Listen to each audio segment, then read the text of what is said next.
Hoy es miércoles, ustedes saben que los miércoles acá en GEN a las 9 de la noche nos tomamos una pausa en la actualidad informativa para hablar de otra cosa, para ponerle una pausa precisamente y en este caso hablar de cuentas sanas. Hoy en esta edición especial de miércoles vamos a hablar con universidades, con representantes de universidades sobre cómo les afectó la pandemia, por supuesto, cuáles fueron los planes para mitigar el impacto y principalmente qué hay de cara a lo que resta del año, quizás pensando ya incluso en el 2021. Voy a saludar a mis invitados, a los que ya están presentes, porque no quiero perder más tiempo con esto. Está la doctora Sani Romero de Velázquez, es la rectora de la Universidad Iberoamericana. Doctora, ¿cómo le va? Muy buenas noches, gracias por estar con nosotros. Muy buenas noches, realmente un placer compartir con ustedes esta jornada. Gracias. Doctor Freddy Genes, director de Investigación e Innovación de la Universidad Politécnica y Artística del Paraguay, UPAP. ¿Cómo está, doctor? Buenas noches. Muy buenas noches, Mike. Gracias por la invitación. Buenas noches también para los rectores de las otras universidades que nos están acompañando. Nada, un gusto poder compartir este espacio para conversar un poco respecto a esta nueva normalidad en el mundo académico también. Absolutamente, es lo que más queremos. El rector de la Universidad Americana, el señor Sergio Duarte Masi, también está con nosotros. ¿Cómo está, rector? Buenas noches. ¿Qué tal, Marc? Gracias por este espacio. Buenas noches a Sani, a Freddy, a todos los que están viendo este programa. Es un espacio creo que interesante para que tus televidentes se enteren de cómo van las universidades y el proceso educativo de los estudiantes. Absolutamente, absolutamente. La intención siempre desde este programa es precisamente dar una pausa, tratar de entender cómo funciona el negocio, el rubro en sí, y sobre eso después que los medios, inclusive o principalmente este medio, pueda construir mejores preguntas para las autoridades en la búsqueda de, obviamente, mejores respuestas. Quiero arrancar con la doctora Sani Romero en ese orden para hacer un balance general y ir paso a paso, digamos, con cada uno de ustedes. Hoy, cerrando septiembre, ¿cómo se puede medir el impacto que tuvieron ustedes en la Universidad Iberoamericana, principalmente a nivel alumnos, con respecto a lo que era el año anterior, por ejemplo? ¿Qué balance se hace hoy cerrando septiembre, doctora? Sí, antes que nada, sin duda alguna, la situación de la pandemia ha generado una situación absolutamente diferente a lo que estábamos manejando hasta lo que era marzo de este año, ¿verdad? Nos preparábamos para tener presencialidad en las clases que son de ese enfoque presencial y la situación vivida, sobre todo ante las medidas sanitarias tomadas y el alto impacto que ha tenido en la situación económica y el gran desempleo que se produjo a partir de esta circunstancia, sin duda alguna ha impactado en las universidades en general y específicamente en las universidades privadas en particular, porque hubo sin duda alguna, una situación de desmatriculación importante y ha motivado a las instituciones a buscar estrategias para lograr el afianzamiento de los estudiantes en esta nueva modalidad que es la modalidad virtual. En el caso específicamente de la Universidad Iberoamericana, nosotros contamos con una experiencia de hace ya 10 años en lo que se trata de educación a distancia, con áreas, con carreras legalmente habilitadas y ya desarrolladas dentro del ámbito de lo que es educación a distancia, y también con capacitaciones muy importantes a nivel local y a nivel internacional. Sin embargo, la situación planteada era diferente, porque el alumno se inscribió para dar clases presenciales y a esos alumnos que tenían otro perfil de entrada había que situarlos ante una situación diferente, cual era la situación de la pandemia y todo el contexto de incertidumbres y de inseguridades que significaba ese tiempo al traslado a esa modalidad diferente que es la modalidad virtual. Entonces, desde el punto de vista de la Universidad Iberoamericana, tuvimos como un apoyo muy importante el hecho de tener esa experiencia anterior, tener la infraestructura adecuada, el personal calificado, que sin duda alguna son herramientas muy importantes para poder generar ese desafío que fue emprender una educación diferente, donde uno debe estar respaldado por un equipo. Pero había un elemento más que era diferente a lo que era una educación a distancia o virtual nada más, que todo ese equipo que normalmente trabaja en la universidad, en este caso lo estaba haciendo desde sus casas. Claro. Es decir, la organización en sí también cambió y por lo tanto te da una situación diferente de enseñanza, de trabajo en equipo, lo que impulsa naturalmente a que los estudiantes, el equipo de trabajo tenga que asumir, diríamos así, lógicamente también un rol diferente. Entonces, pudimos emprender ese desafío al 10 de marzo con estas características y si evaluamos a hoy, es decir, hoy qué sentimos o cómo vivimos, nos encontramos con la Universidad Iberoamericana afianzada en este proceso, ¿verdad? Habiendo logrado que esa matriculación que quedó en el primer semestre se conservara en el segundo semestre y también que hayan venido nuevos estudiantes ya con una mentalidad diferente porque ya venían en el entendimiento de que las clases se iban a desarrollar de manera virtual. Claro. Esa ya es una situación diferente. ¿Cómo nos proyectamos para el año próximo? Y yo creo que en un principio tenemos que plantearnos en un sistema de educación a distancia y tenemos que plantearnos un sistema híbrido en el cual probablemente vamos a tener que compartir un sistema de educación presencial compartida con una educación a distancia virtualizada. Esa va a ser una realidad que vamos a tener que administrar. ¿Qué es importante para esto? A partir de esto es muy importante que el Estado tome conciencia de la realidad que se vive y el nivel de conectividad y accesibilidad debe ser hoy un derecho fundamental que el Estado debe proteger para alcanzar esa educación de calidad que todos deseamos. Qué interesante. Entonces, eso. Creo que qué es interesante un eso, importante doctora, que tenemos que desarrollar sí, y bueno, sí. dejo un poco eso como motivante para poder escucharle también a los otros compañeros. Sí, para nosotros como universidad fue una experiencia muy positiva, crecimos enormemente en esta experiencia y nos motiva hoy hasta desarrollar un foro de investigadores que es el 9º en el Paraguay, en el caso de la Universidad Iberoamericana, donde lo vamos a hacer totalmente virtual con la presencia de profesores internacionales de alto nivel. Es decir, realmente se pueden desarrollar muchas actividades, pero requiere sin duda alguna también un apoyo tecnológico de infraestructura y de personal altamente calificado. Eso sin duda alguna. Absolutamente. Me parece estupendo ese punto en particular para empezar después a ir entendiendo que la conectividad pasó a ser antes que un lujo, una especie de casi que digo que tiene que ser un derecho para los ciudadanos. O sea, en esta situación tuvo que acelerar muchísimo algunos procesos. Antes de ir a la siguiente pregunta, me gustaría saludar al profesor doctor Alcides Schox, que es director de investigación y divulgación científica de la Universidad del Norte. Saludarlo y decirle si es que pronuncié correctamente su apellido, doctor. Sí, buenas noches. Muchas gracias por la invitación. Sí, así mismo es correcto la forma en que pronunciaste el apellido. Como está escrito nomás no está bien como aparece ahí en tu... A ver, Ivano, vamos a hacer esa corrección. Sí, falta la H antes. Eso, errores de tipeo se solucionan al instante. Estamos hablando con representantes... Pequeño detalle. Correcto. Estamos hablando con representantes de universidades sobre qué está pasando, sobre qué va a pasar. Y me gustaría preguntarle al doctor Freddy Genes, que es director de investigación e innovación de la UPAP. ¿Cuáles fueron, si se puede, tener un resumen, los dos desafíos más grandes que tuvieron cuando, vino el anuncio de esto es una pandemia y las dos grandes ventajas o oportunidades que encontraron que quizás no estaba ahí o estaba ahí, no se veía o ahora se puede proyectar? Muy bien. Tenemos que considerar que realmente la educación a distancia no es algo nuevo, sino que ya viene de larga data. Estamos hablando de fines del siglo XIX, comienzo del siglo XX. Ya esta modalidad existía, pero ¿qué es lo que ocurre en esta coyuntura? Que los alumnos estaban preparados, estaban concienciados de que iban a realizar las clases en la modalidad presencial, entonces hubo este cambio abrupto. Por supuesto, esta situación inesperada trajo una serie de desafíos, tanto para la universidad como para los alumnos, y respondiendo un poco a tu pregunta y sintetizando cuáles fueron las dos principales los dos principales desafíos y las dos principales oportunidades, podríamos decir que en primer lugar sería lo relacionado al cambio de paradigma, en cuanto a que el estudiante y el profesor estaban muy acostumbrados a ese relacionamiento directo, a una modalidad que traemos desde la primaria.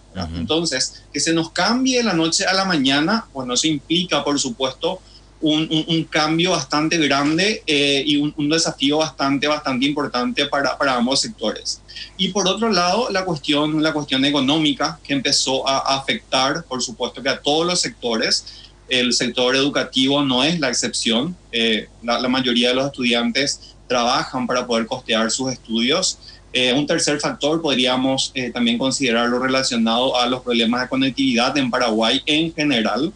Y a esto, bueno, tenemos que tener en cuenta que la UPAP es una universidad que está en todo el país, tiene 48 filiales. Entonces, si en Asunción hay problemas de conexión, imagínense lo que sería en un pueblo aislado dentro de la región occidental.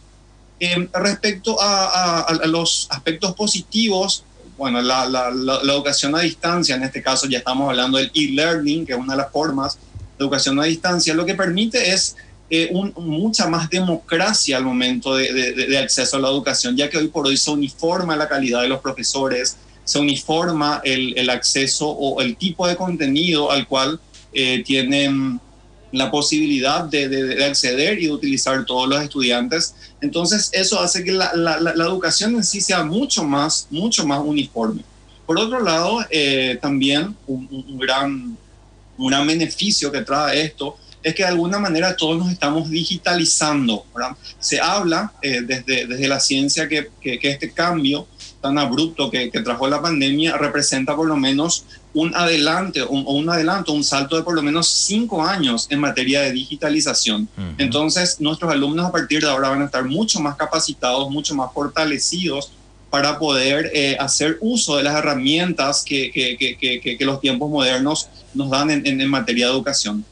A todo esto quiero sumar la experiencia previa de la UPAP. La UPAP cumplió recientemente 24 años y en su ley de creación están previstas 3 modalidades de enseñanza. La modalidad presencial, la semipresencial y la educación a distancia. Entonces, esta experiencia, este know-how que ya tenía la universidad fue muy bien aprovechada y también la universidad tomó las medidas de inmediato, ya contaba con una buena plataforma. Entonces, podemos decir que a la fecha de hoy, septiembre del 2020, ya pasado unos meses desde aquel marzo que nos cambió totalmente la vida, la universidad supo adaptarse muy bien a los nuevos tiempos y bueno, hoy por hoy estamos saliendo adelante y creemos que son muchos los beneficios que esto va a traer a la educación en general. Sí, hay mucho para... Bueno, como no había ningún libro escrito, digamos, sobre cómo manejar una pandemia, ustedes también tienen, digamos, un escenario completamente nuevo. Pero me parece que interesante, quizás para algunos que todavía estén en etapa de estudio o quizás hay toda una generación que va a terminar el colegio ahora con clases virtuales, ¿verdad? Y que estará con un montón de dudas sobre qué va a elegir el año entrante para su educación universitaria. Es un momento que en la vida de cada uno, bueno, ustedes lo saben bien porque cada uno tiene una especialización y una carrera terminada, ¿verdad? Como mínimo. Pero es un momento muy importante en la vida de cada adolescente y que se convierte, empieza a entrar en la etapa adulta. Y digo, qué importante también que las universidades puedan empezar a mostrar todo lo que hacen como para que uno pueda, con la información disponible, tener una mejor posibilidad de elegir realmente a dónde va a ir a estudiar. Sergio Duarte Masi, que es rector de la Universidad Americana, ¿qué le parece que va a ser, aparte de la oferta educativa, un diferenciador para quienes quieran comenzar el año que viene la universidad, a su criterio? Yo me sumo a todo lo que ya los colegas dijeron, me parece que ya lo explicaron muy bien, pero antes quería apuntar algo, Mark. El estudiante que ahora está en la universidad es el centennial, como se llama, el centúrico. Es aquel joven que ya viene prácticamente nativo digital, ya maneja tablet, maneja celular desde chico. Y el gran desafío fue al plantel docente convertirlo.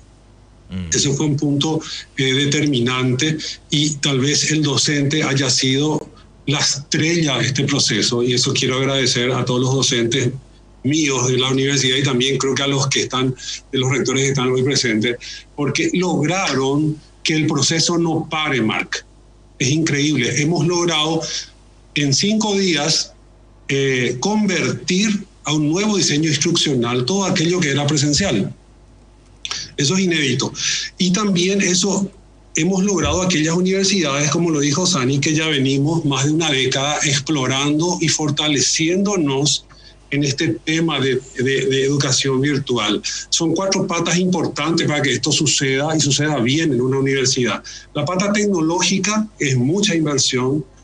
La dimensión o pata, como yo digo, es una mesa que tiene que quedar equilibrada, es el docente y su diseño instruccional y su nueva didáctica. La otra pata es el estudiante, que hay algunos que sí lo entienden y otros que son reticentes todavía a lo virtual. Y la última es el soporte de las personas que están detrás como back, que no pueden dejar que esto caiga. Entonces, el proceso es un proceso serio. Ahora, ¿qué se viene para el año que viene? Sí. Para nosotros tenemos una cartera muy interesante de nuevas ofertas y, por supuesto, estamos... como cualquier institución, diagramando distintos escenarios presencial, full, escenario virtual, full, escenario blenderizado, parte presencial, parte virtual, porque no sabemos lo que va a pasar. Hay demasiadas hipótesis. Queremos que vuelva la presencialidad. Sabemos que si vuelve la presencialidad también hay un peligro de rebrote del COVID hasta que no haya una vacuna. Entonces tenemos que estar listos para cualquier tipo de escenario.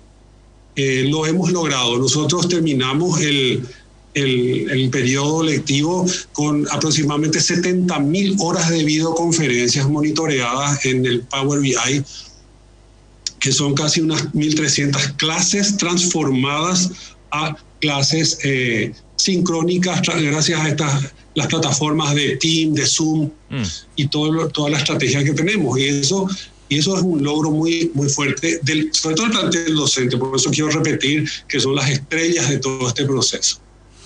Muchas gracias por el espacio nuevamente. No, por favor, me quiero quedar un ratito a hablar sobre esto de las plataformas. Supongo que cada uno utilizará alguna plataforma de e-learning diferente a la otra o coincidirán en alguna. Realmente no viene al caso sobre una. Sí me quiero quedar, profesor doctor Alcides Shocks, pensando un poco en qué ventajas tiene uno como la institución por un lado y el alumno por el otro de aprender vía una herramienta digital. Pongo un ejemplo.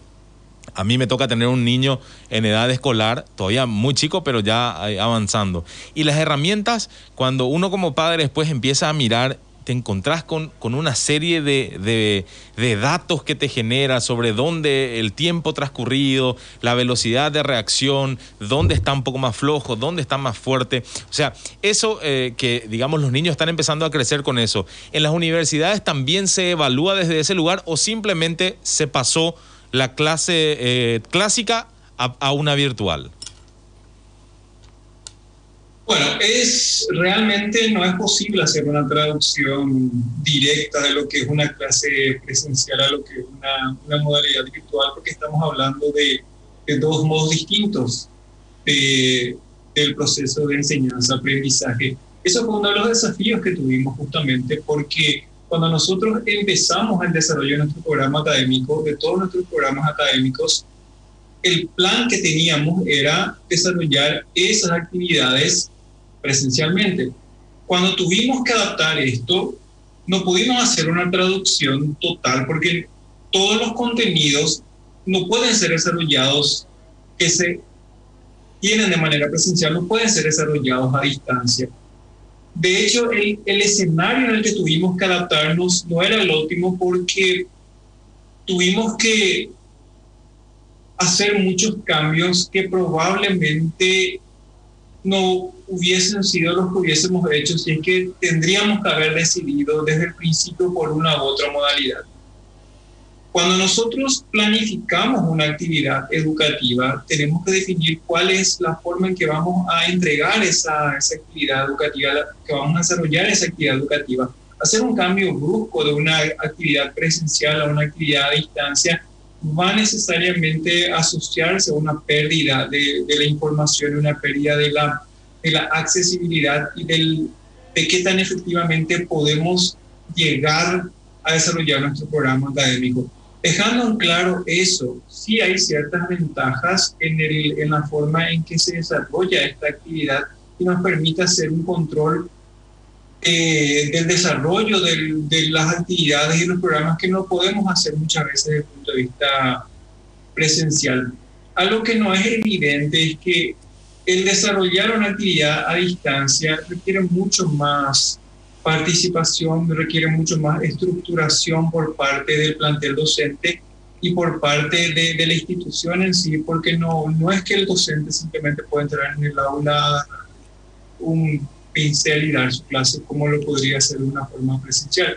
Tiene que estructurar, tiene que desarrollar, tiene que diseñar materiales que sean apropiados para entregarlos de una manera a distancia, por un lado. Por otro lado, sin embargo, nosotros podemos tener un control bastante preciso y un seguimiento bastante preciso de qué es lo que los alumnos y los docentes van haciendo, cuánto tiempo le dedican, de qué manera interaccionan, cuáles son los recursos que le llaman más la atención, cuáles son los horarios en los que se conectan, qué días se conectan, cómo reaccionan a los contenidos que se publican.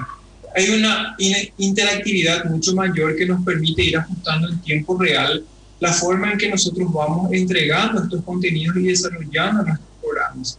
Así que por más que la circunstancia en la que se dio este cambio nos condujo a introducir ciertas modificaciones en la forma en que entregamos, desarrollamos nuestros programas, también esto, por otro lado, nos permitió tener mucha más información para ir ajustando esto y saber lo que estaba funcionando, lo que no estaba funcionando y lo que teníamos que ir cambiando al vuelo para tratar de mantener la calidad en el desarrollo de nuestros programas académicos.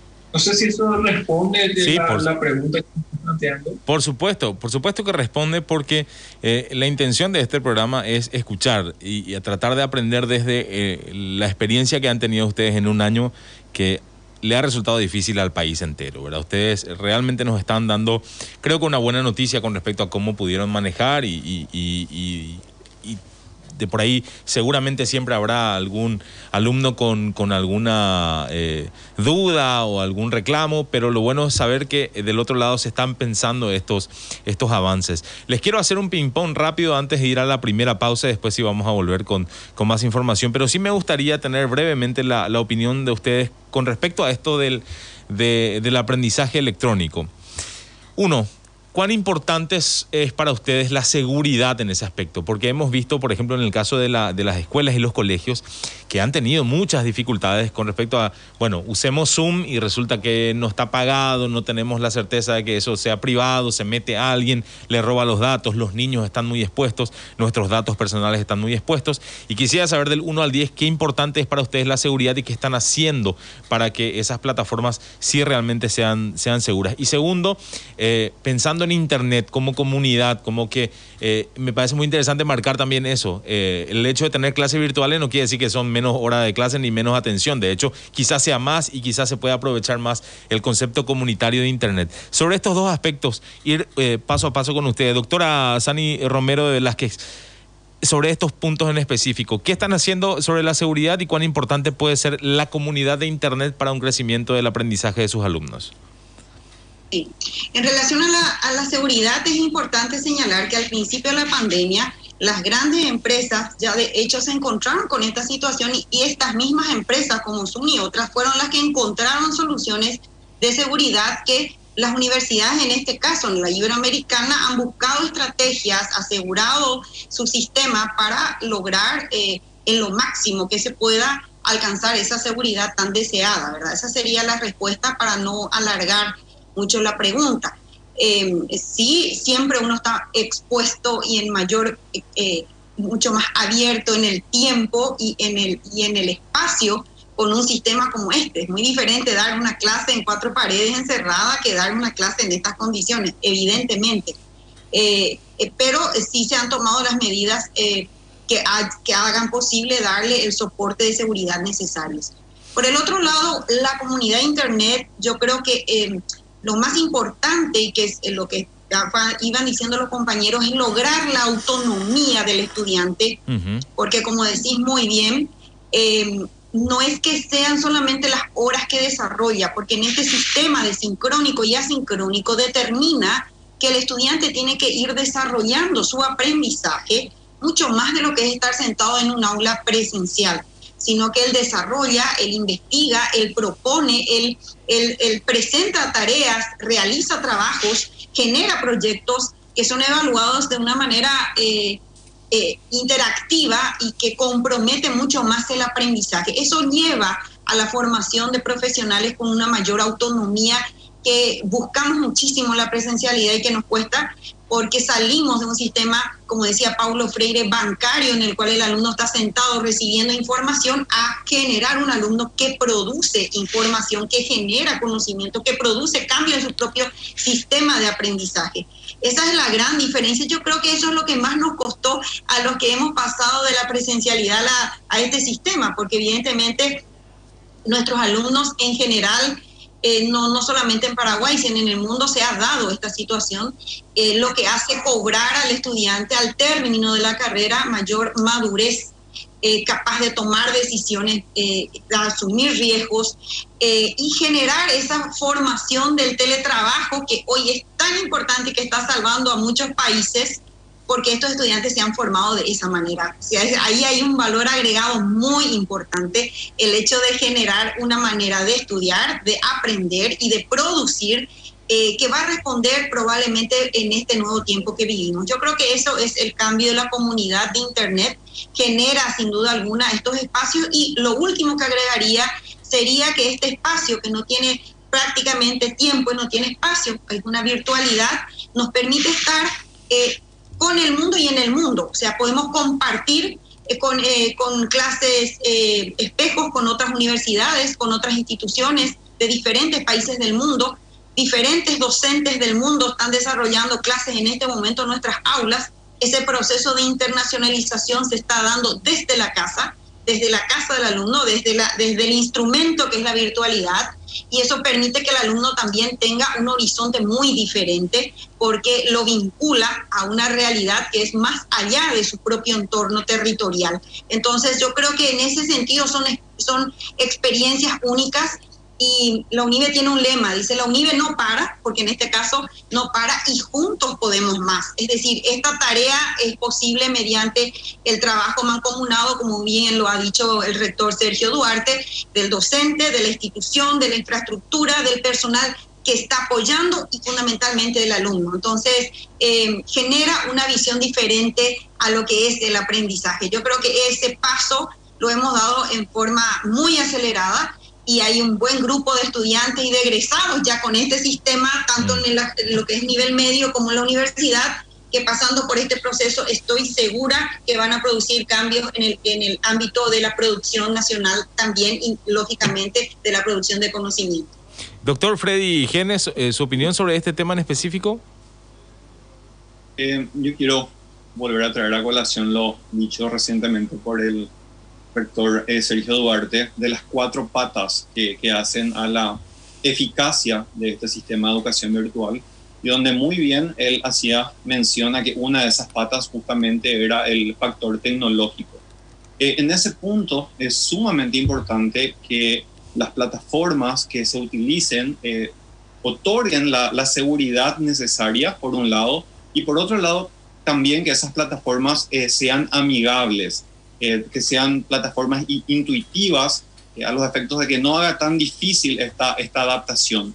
En este sentido, una gran oportunidad que tuvo la universidad, o un valor agregado que tuvo la universidad, fue que al momento del inicio de la pandemia, la UPAP ya estaba contando con la plataforma Canvas, una de las plataformas más actuales, una de las más modernas que existe a nivel no solamente regional, sino a nivel mundial. Entonces, realmente se le ha sacado el provecho, se le ha sacado el jugo y aprovechado al máximo a esta plataforma, que realmente otorga demasiadas facilidades, tanto para el estudiante como también para el profesor, donde todavía en este proceso seguimos aprendiendo en ambos lados. Respecto a estas comunidades en entornos virtuales, me parece que es un tema sumamente interesante. porque estamos cambiando una forma no solamente de educación, sino una forma de relacionamiento entre los estudiantes entre sí, los estudiantes con el profesor.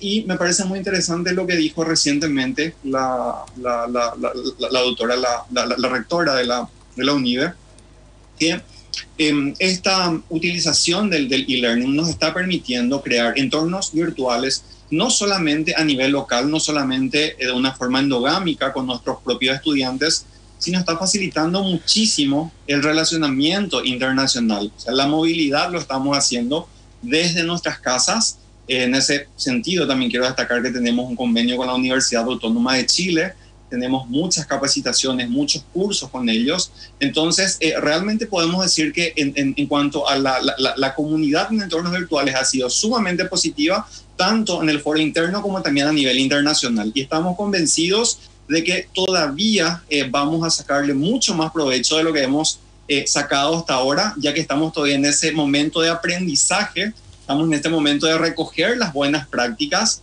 y bueno, yo por lo menos estoy plenamente convencido que esto de aquí a poco tiempo la educación virtual se va a imponer y se va a quedar, y muchos, aún incluso cuando vuelva a la modalidad presencial, ya van a optar por la modalidad virtual por todas las ventajas que fueron verificando en este tiempo.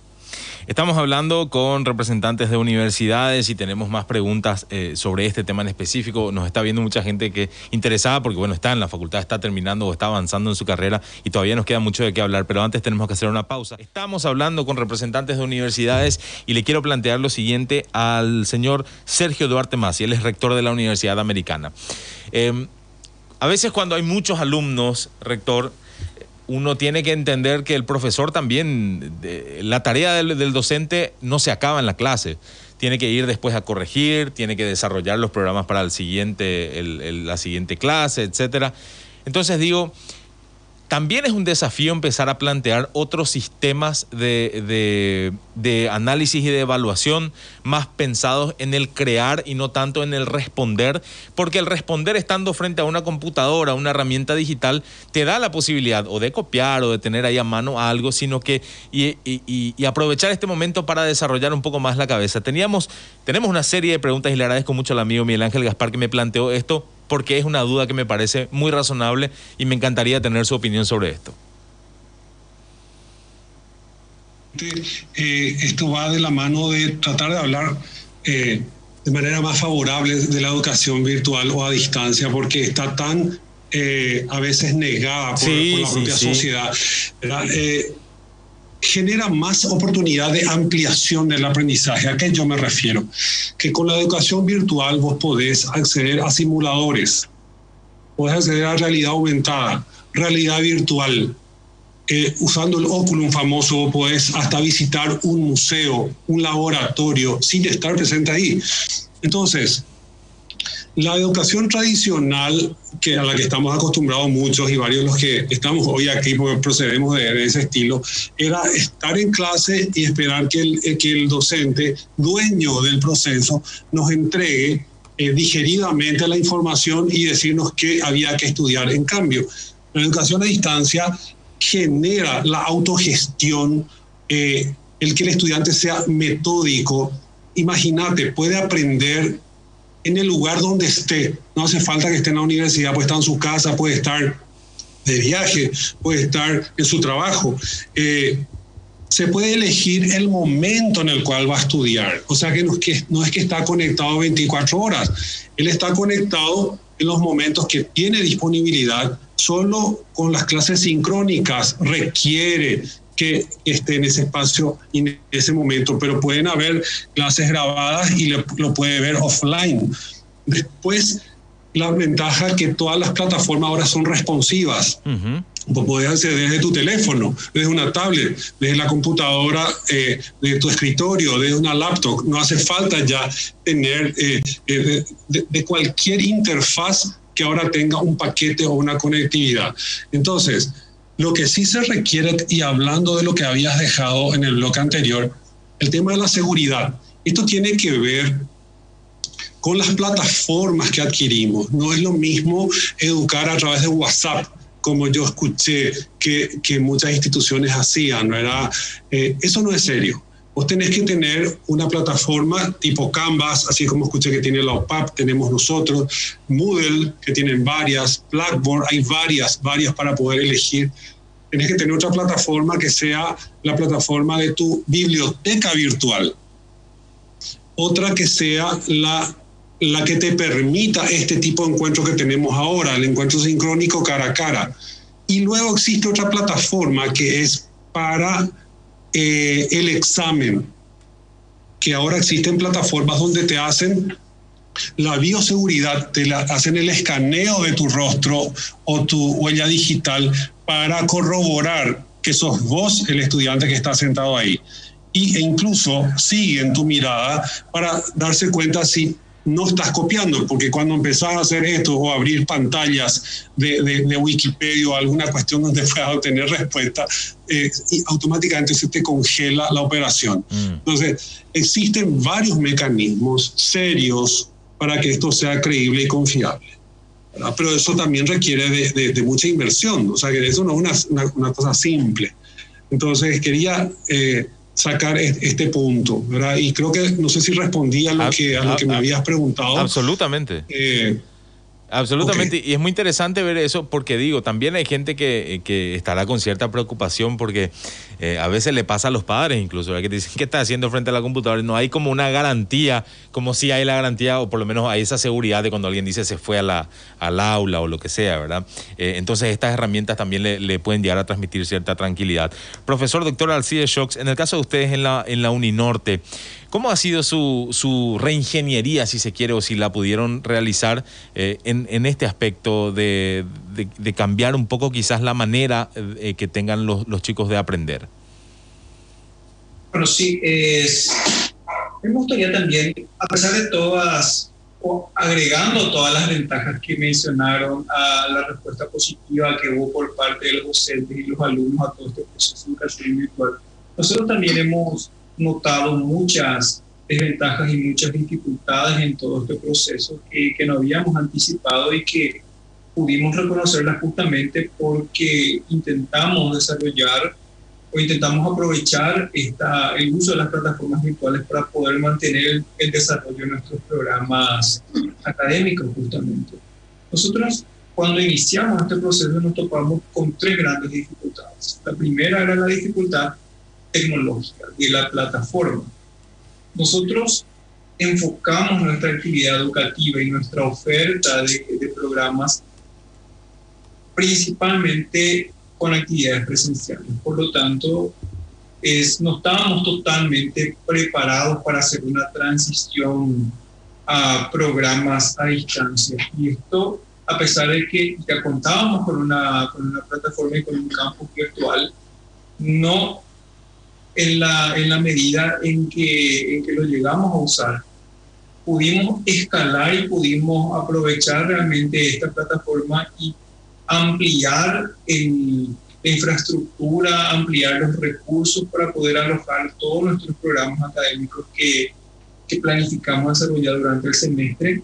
Pero fue una experiencia interesante en el sentido de que no estábamos aprovechando todo el campus virtual como lo teníamos. Así que esa fue nuestra primera dificultad, que la pudimos pasar, la pudimos solucionar justamente porque ya contábamos con una plataforma que la pudimos ampliar y la pudimos escalar apropiadamente.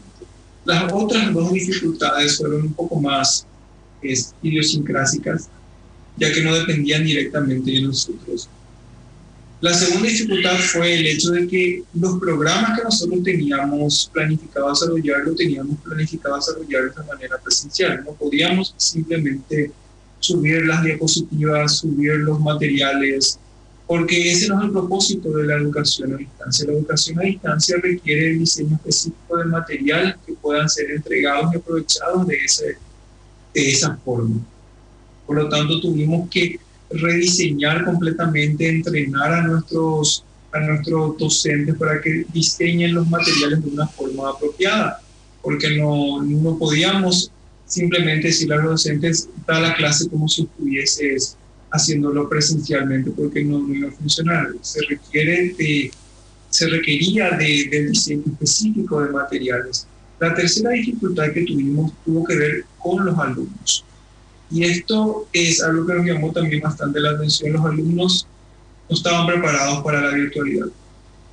Y ahí notamos que por más que los jóvenes eran expertos en redes sociales, eso no los hacía para nada expertos en educación a distancia. Y hay una gran diferencia entre ser expertos en redes sociales o manejarse muy bien en redes sociales y utilizar adecuadamente los recursos online o las actividades que se pueden desarrollar a través de la educación a distancia. Tuvimos también esa dificultad, sobre todo porque nuestros alumnos sabían cómo manejar redes sociales, pero no sabían cómo usar una plataforma. Sabían cómo interaccionar a través de Facebook, a través de Twitter, a través de Instagram, pero no sabían usar por discos. Esa fue otra dificultad que nosotros encontramos, justamente, que nos sacudió un poco el paradigma, porque teníamos la impresión de que los alumnos, que los jóvenes eran expertos en Internet. Se podían manejar muy bien con todo lo que sea conectividad y con todo lo que sea actividades online, y realmente no fue así. Pudimos resolver esto justamente, pudimos resolverlo justamente ofreciendo también a nuestros alumnos, como ofrecimos a nuestros estudiantes, capacitaciones, guías, procedimientos para que puedan ir usando también adecuadamente estos recursos y darles el entrenamiento que requerían, no solamente a los docentes, sino también a los alumnos, para que puedan aprovechar adecuadamente estos recursos. Hay que considerar también que el hecho de que todo pasó de una manera brusca a ser online, a ser a distancia, nos condujo a un estado de saturación. Todo lo que nosotros estábamos queriendo hacer, lo queríamos hacer a distancia, y esto produce un cansancio de lo que es la conexión. Una persona que está constantemente conectada, al alumno que está constantemente conectado, al docente que está constantemente conectado, tiene una saturación digital. Llega un punto en que dice, bueno, no quiero más saber nada de todo lo que sea virtual, de todo lo que sea a distancia, y tenemos que, por lo tanto, tuvimos que desarrollar algunas estrategias para poder paliar esta saturación digital, y el hecho de que cuando uno está en una clase virtual, constantemente se puede distraer por todo lo que está disponible también a través del Internet, que no forma parte directa de la clase virtual, pero que está accesible ahí en la computadora a una pestaña de distancia del navegador. Esto resume entonces la situación en la que nosotros nos encontramos y cómo nos enfrentamos a estas dificultades y qué es lo que pudimos hacer al respecto. Nos quedan un montón de preguntas, y para que vean como gente de universidad que no estoy mintiendo, muestro el papel con todas las preguntas disponibles, pero la verdad es que el tiempo en esta carrera de la televisión es muy corto, a veces es muy tirano, pero sí creo que tengo que hacer esta, que es hay dos en realidad. Una tiene que ver con lo que más nos preguntaron: cómo se calcula lo financiero, porque todo lo que implica una inversión para obtener una educación universitaria, bueno, tenía que ver con la infraestructura, con la presencia y compañía, y ahora cómo todo eso se traslada. Supongo que la mayoría de la gente dirá, de algún modo debería ser más barato, pero por lo que creo que por todo lo que escuchamos hoy, esa no es una relación automática. De hecho, se requiere inversión física, se requiere inversión de docentes, pero no me quiero ir con eso. Si quieren, respondan eso, porque nos quedamos sin tiempo. Lo que sí quiero hacer es, cortito y rápido, hacer un escenario que nos permita responder lo siguiente. Coincidimos en que la cartera digamos, de carreras que tienen ustedes, bueno, a mí me interesa una en particular que tienen los cuatro. Doctora Sani Romero de Velázquez, ¿por qué debería elegir la Universidad Iberoamericana el año que viene, por ejemplo, para empezar mi carrera? Cortito, porque se me da el tiempo, doctora. Debe elegir la Universidad Iberoamericana por la experiencia que tiene. Son 50 años de trayectoria educativa en el ámbito de la educación, en todos los niveles educativos. una gran experiencia en lo que es educación a distancia, una relación a nivel internacional que permite una movilidad desde las casas de cada uno de los estudiantes, contando con profesores nacionales e internacionales de primer nivel, carreras acreditadas, programas de posgrado acreditados, carreras legalmente habilitadas, personal altamente calificado, tecnología de última generación. Y sobre todo el compromiso de dar frente a una situación como esta que permite hoy a los alumnos de la Universidad Iberoamericana poder concluir sus carreras universitarias sin haber dejado de estudiar un solo día a pesar de la pandemia. Entonces, yo creo que esa confianza que nos hemos logrado por el trabajo cumplido y el buen hacer es lo que determina que ese estudiante quiera acceder a la UNIBE por ser una oferta educativa seria, responsable, comprometida e innovadora, ¿verdad? Entonces, yo creo que permite al alumno estudiar, permite al alumno investigar, porque tenemos un ámbito de investigación muy importante, una revista científica indexada. Tenemos la posibilidad que el alumno sea un buen emprendedor, porque tenemos un gran desafío que es la formación de emprendedores. Hoy estamos desarrollando nuestro 11º concurso de emprendedores geniales de la Universidad Iberoamericana, totalmente virtualizado, y tienen la posibilidad también de tener una gran responsabilidad social, porque se desarrolla lo que se denomina la responsabilidad social universitaria, con lo que se da un soporte de responsabilidad social importante a todo egresado que tenga la intención de poder servir a su patria. Y finalmente, porque nuestra educación en la iberoamericana tiene un perfil educativo y permite que el estudiante de la UNIBE, si desea continuar estudiando, pueda ser un excelente profesional también en el área de la educación, sea cual fuese el origen de base, la formación de base de esa formación en la UNIBE. Le deseamos a todos éxito para lo que queda del año, animarse a estudiar más que nunca. Los egresados de este año 2020 de los distintos bachilleratos del país están más que preparados para seguir en la virtualidad, y la UNIBE es una excelente oportunidad, así como las demás universidades que hoy me acompañan, y festejo que tengamos la oportunidad de poder compartir lo que hemos hecho, lo bueno, lo malo, cómo aprendimos y cómo crecimos. Mucho éxito. Absolutamente, esa es la intención de este programa. Estiramos un poquitito, y gracias a los compañeros de Verso, porque quiero tener la respuesta también de los demás invitados. Doctor Freddy Genes, director de investigación de la Universidad Politécnica y Artística del Paraguay, ¿por qué debería elegir la UPAP el año que viene? Bueno, la UPAP es una excelente opción académica, esencialmente por 3 razones. La primera de ellas es por la variedad de carreras que ofrece la universidad, su presencia en todo el país. En segundo lugar, por la calidad de la educación que ofrece. Y en tercer lugar, porque le tiene al alumno como centro. Respecto al primer punto, quiero hacer mención que la UPAP tiene 5 facultades, tiene 45 carreras, tiene muchísima variedad con lo que tiene que ver el área de salud, con carreras acreditadas en el área de medicina, muchas carreras de la parte artística, que también es un gran diferenciador de la universidad, de hecho que está en su génesis, las 48 filiales de las que ya hablé. En segundo lugar, respecto al compromiso con la calidad constante y permanente. Desde que empezó este nuevo sistema de proceso de enseñanza-aprendizaje, la UPAP estuvo realizando encuestas, estuvo escuchando a los alumnos, estuvo escuchando y capacitando a los docentes. Entonces, sobre la base de lecciones aprendidas, estamos creciendo cada día como universidad. Además, en el año 2019, la UPAP fue la universidad privada que mayor cantidad de artículos en revistas indexadas a nivel internacional tuvo en el país. Estamos apostando muy fuertemente a todo lo que es investigación, todo lo que es innovación, y acompañando esto con extensión. Y por último, lo relacionado al alumno como centro. La UPAP desde el comienzo, y sobre todo a partir de esta situación, empezó a pensar en cómo acompañar al alumno, cómo darle facilidades mediante descuentos, mediante exoneraciones de pagos de derecho a exámenes. Incluso la universidad llegó a firmar un convenio con una entidad financiera para facilitar los sistemas de pagos mediante un proceso, un sistema de créditos. Entonces, estas son las 3 grandes razones por las cuales el estudiante tiene las razones suficientes para elegir a la UPAP.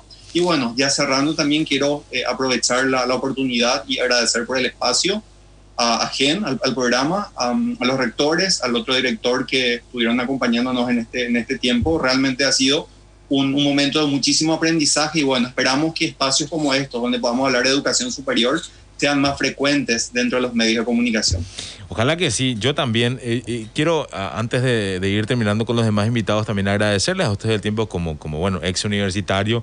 En mi época, mi alma mater no tenía la capacidad, o sea, no sé si la intención de generar mucha conversación al respecto, y valoro que se hayan tomado este tiempo para hablar con nosotros. Sergio Duarte Masi, rector de la Universidad Americana. ¿Por qué elijo la Americana?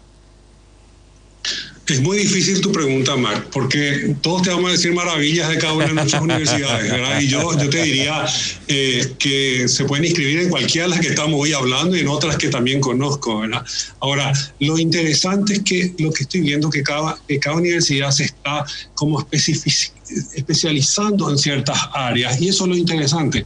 Americana es líder en temas de negocio, en todas las carreras que tienen que ver con innovación, con empresa. Estamos también liderando todo el tema de ciertas carreras tecnológicas, arquitectura fue un boom con toda la cuestión innovadora que tenemos, plataformas.